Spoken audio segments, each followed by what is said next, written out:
Now, I did not get to read the article, and I will, but I didn't have time to read it, about that the New York Times published about, what was it? It said, I copied down your caption. It said that the article presented, it was talking about a recent study in human reproduction, and they presented it saying that pre-implantation genetic testing, or PGTA, identified embryos as fully abnormal in 8 cases of healthy live birth. But in actuality, the large majority of live births in the study were achieved from the transfer of mosaic embryos, not abnormal. So what does that mean? Right. So going back to our discussion about PGTA, when you get your results back, people think it's going to be normal or abnormal, but there's actually 4 different possibilities. You could have abnormal, where there's missing chromosomes or extra chromosomes. They can even tell you if pieces are missing or gained. That's very clear cut. You're not going to use those embryos. There's normal, that have 46 chromosomes. You can use that embryo.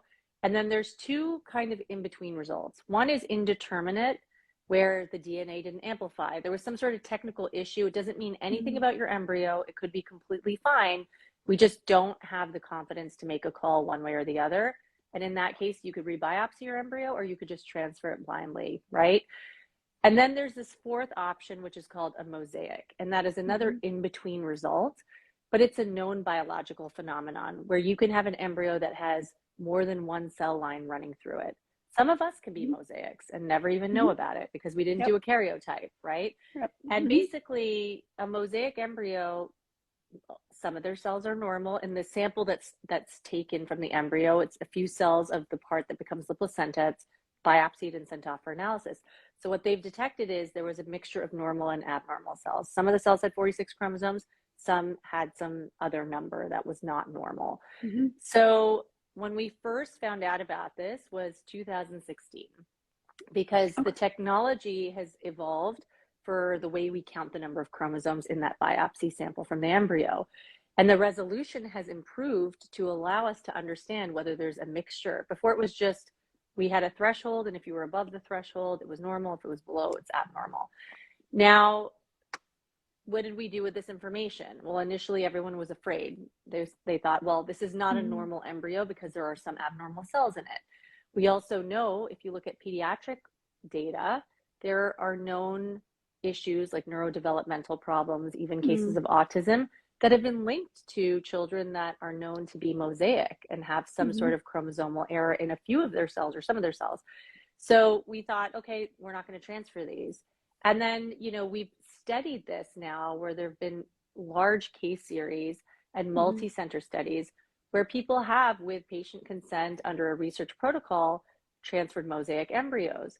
And now we've gathered enough data over the last 5 to 7 years to feel more confident to offer the opportunity to transfer a mosaic embryo to patients, because we know that mosaic embryos can result in seemingly healthy live births. We don't have long-term data because this has only come to light since 2016. But in reality, whenever you're doing a fresh transfer without PGT, or when we were using the older technology that didn't have that high resolution, we were probably transferring mosaics all the time. Now, what we learned from the studies are that mosaic embryos, when transferred, have a lower chance of implanting. That makes sense, because some of them are probably going to be truly abnormal eventually. As the embryo grows and develops, the abnormal cells take over, and maybe that's the majority of the embryo, right?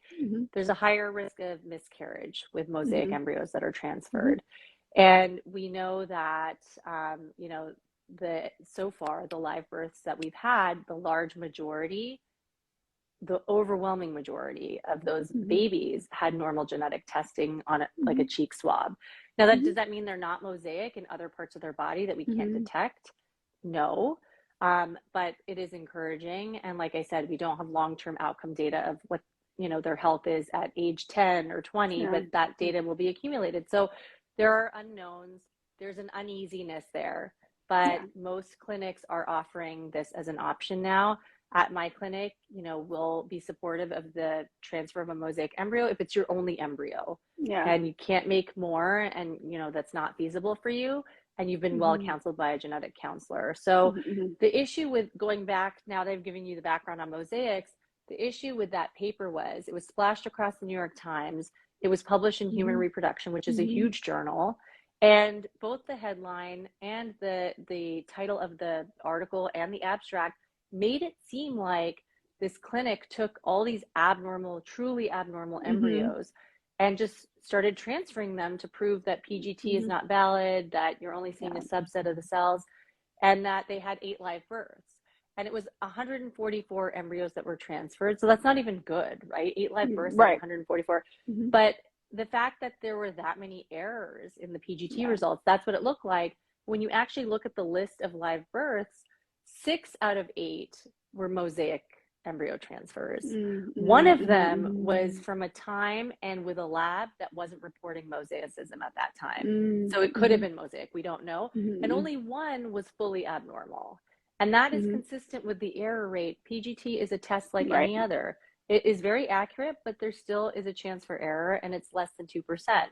1 out of 144 is a pretty good error rate to me. So I think it was just a case of, misconstruing data and making people feel really nervous. And, I can't even tell you how many DMs I got. So I had to address it. Oh, I can imagine. There was a recent one, a study about the COVID vaccination in pregnancy that was taken from, it wasn't even a study. It was just from looking at a database, and it had no study design or anything, but it was all over all the major news outlets, and everybody was freaking out. And I really hate it because I know the New York Times is a good source. I mean, it typically is. But all it takes is something like this, and then your faith is kind of just like, ugh. And so I feel the same way, because it's a huge source of information for people. And when they see something like that, they're thinking, well, are the doctors not telling us right? Are they not giving us all the options we should have? And the simple reality is, no, it is disappointing. And women's health lately, like, I feel like that's been the angle, is sensationalized headlines. And I feel like they did it with the non-invasive prenatal testing one as well. It was just like, so I don't know. Well, actually, and SMFM just came out with something more about that too, and I'll cover that eventually, about the non-invasive prenatal testing as a result, in response to that. So, but it's a never-ending thing, and it's why people like myself and you are here constantly trying to battle these myths and this crap that's on social media and even in the news media now, and we just have to keep doing what we're doing.